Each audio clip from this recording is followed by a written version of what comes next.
YouTube. So today I want to do my top 25 rankings heading into week 10 of the 2015 college football season.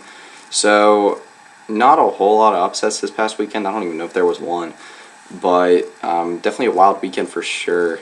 So heading into, I think, what is going to be the biggest weekend of college football so far.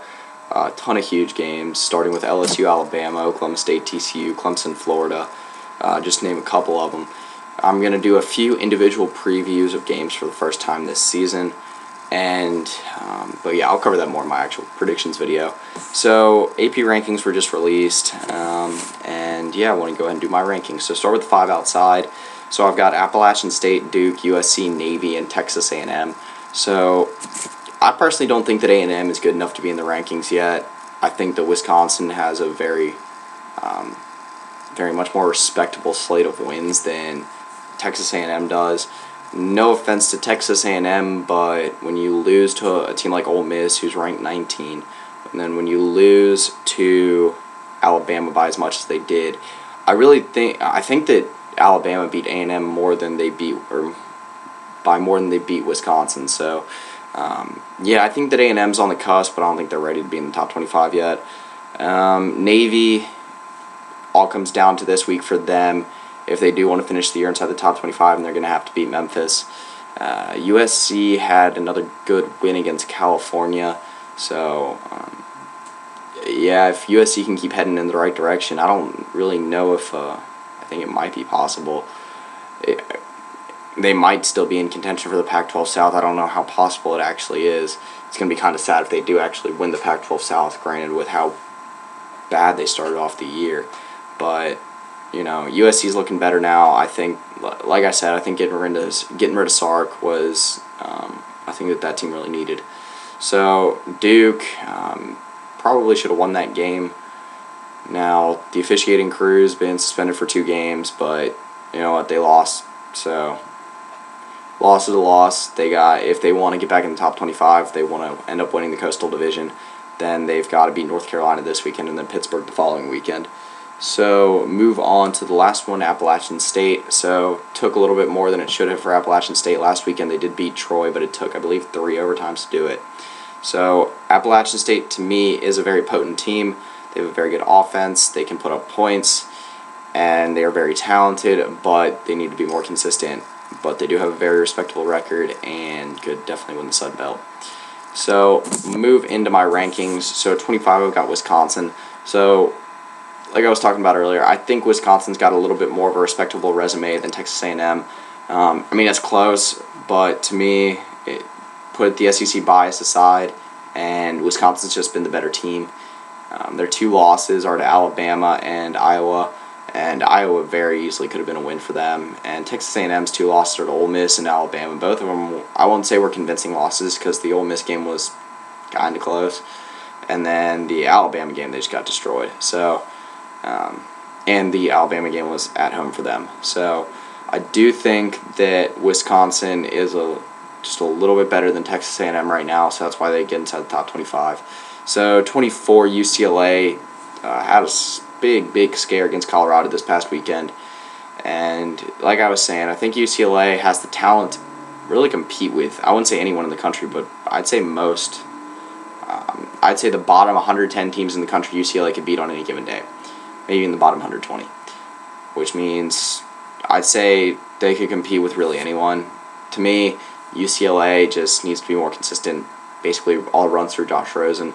I think he's maturing, and week by week he's going to get better. He's going to have down weeks.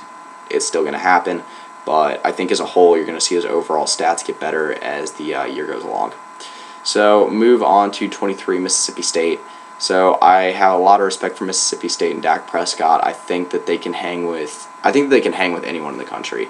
I think they gave LSU the best game that LSU's played this year. And granted, aside from losing to Texas A&M, I think they have 2 kind of respectable losses. That Texas A&M loss isn't looking great now, but I think you put that aside, Mississippi State really has as respectable a resume as anyone outside the top. I'd say 20. So move on to 22, Temple. So I don't really drop Temple at all in my rankings just because I feel like they really fit in with where they are right now. They played Notre Dame unbelievably close, showed that defense is for real, that offense can do what it needs to win games. And yeah, they did come very close to beating a very, very good Notre Dame team. So move on to 21, Toledo. So for me, Toledo is going to finish right around in this spot if they win out, which I do think they will. They just don't have the conference and or the resume out of conference to compete with a team like Memphis or Houston or anything like that. Granted, they did beat Arkansas, which is looking better and better each week to me. But the Iowa State win does look a little bit better now too after Iowa State just derailed Texas. But it is Texas, and you don't know what you're going to get from them week in, week out. So move on to number 20, North Carolina. So I think that North Carolina could be a threat to Clemson's ACC title hopes. Now, I don't know. If you've ever put faith in North Carolina football, then you probably ended up pretty disappointed. So I don't know if they're like legitimately for real and good enough to be a top 15 team and an actual threat to Clemson's title chances. But to me, North Carolina is a team that looks very talented right now. Marquise Williams is a very athletic quarterback. The defense has been playing well. The offense has been putting up points too, and they beat a pretty good Pitt team last week by more than actually Iowa did. So move on to number 19, Ole Miss. So Ole Miss, you don't really know what you're going to get from them week in and week out. Defense has enough talent to stop really anyone. The offense has enough talent to put up points on anyone. But you don't know what you're going to get from them on a weekly basis. So they could still win the SEC West.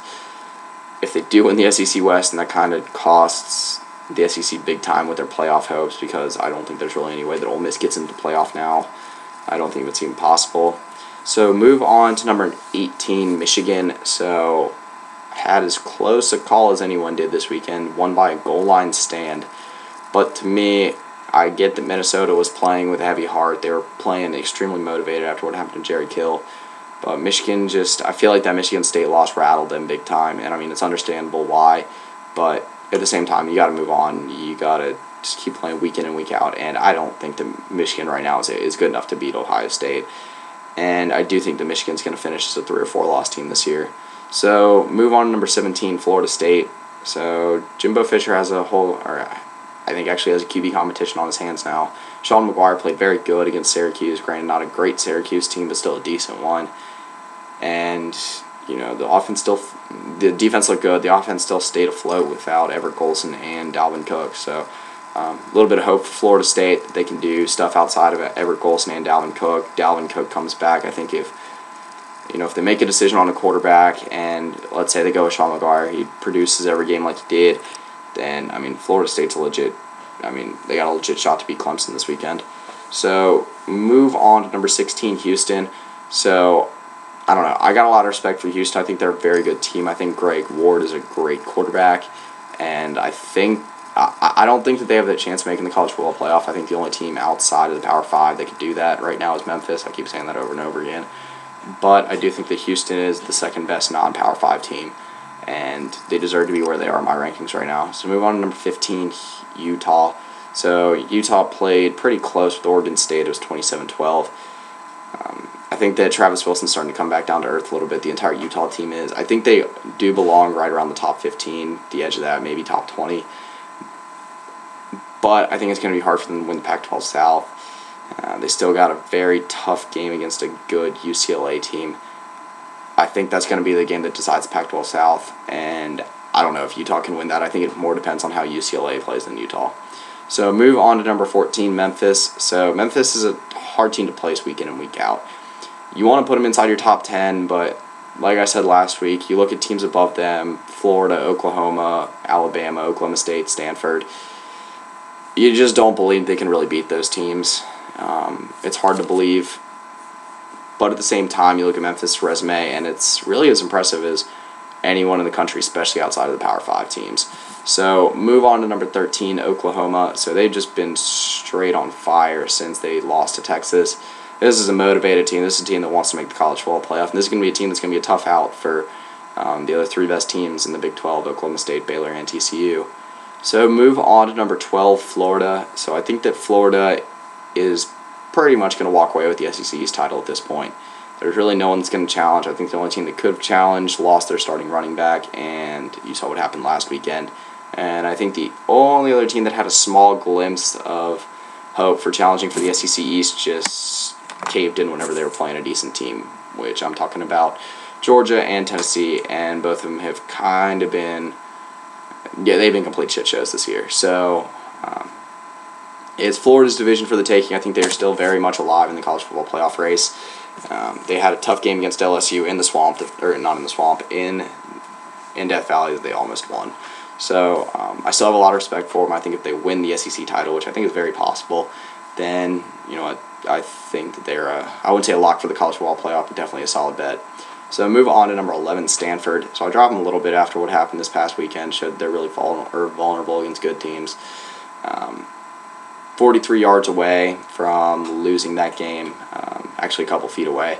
If Washington State's kicker had been able to nail that kick, would have been 6 for 6 that day, and Stanford would have been a 2-loss team that didn't have a single hope of winning, or not of winning the Pac-12, but of going to the college football playoff.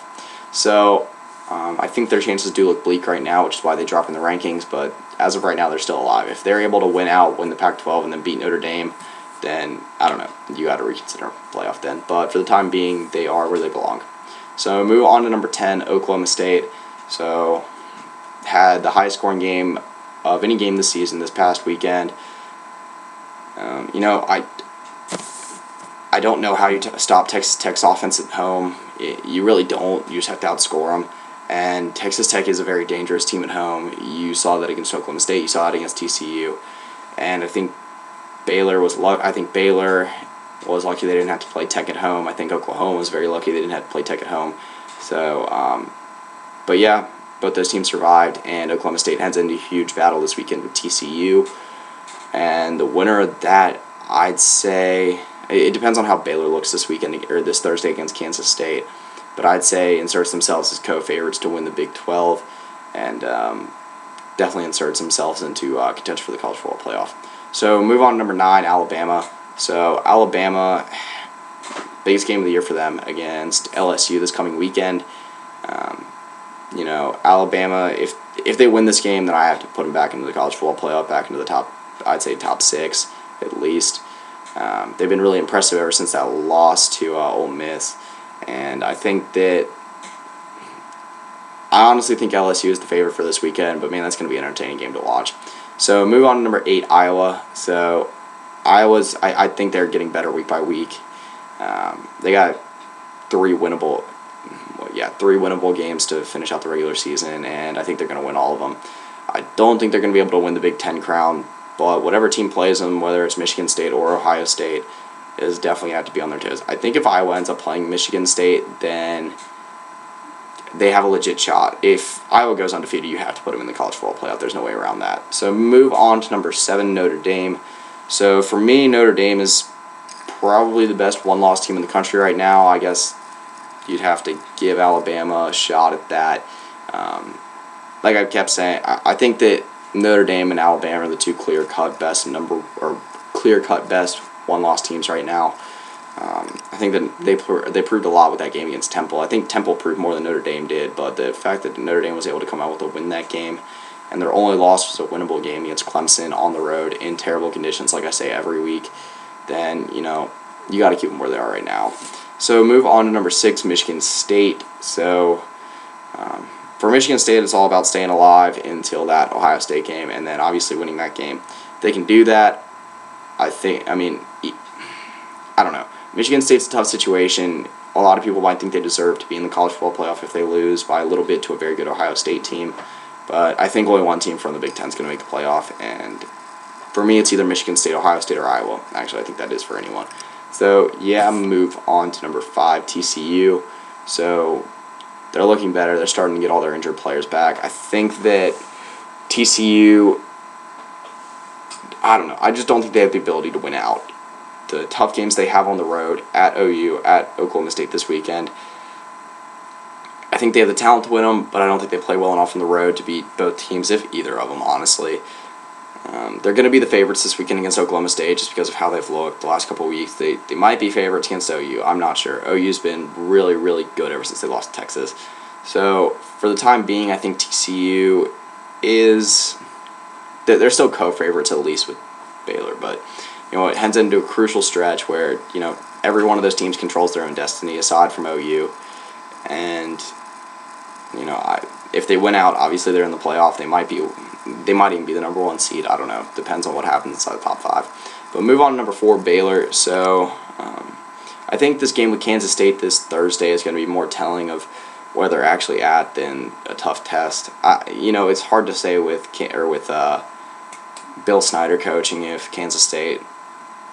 It's hard to say they're not going to show up week in and week out because he's such a good coach. He almost always has them ready.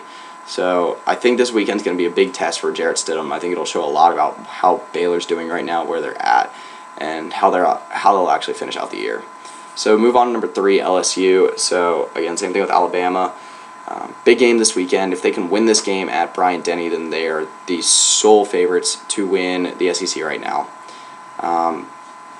Sorry about this. So move on to number 2, Clemson. Them and Ohio State, I think, are the 2 best teams in the country right now. Clear cut. Maybe take LSU and Baylor into that talk too, but they've definitely looked like the most impressive teams. I had Clemson getting upset last weekend, but honestly, it's hard for me to pick them to lose. I don't think they're going to lose the rest of the season until the college football playoff comes around.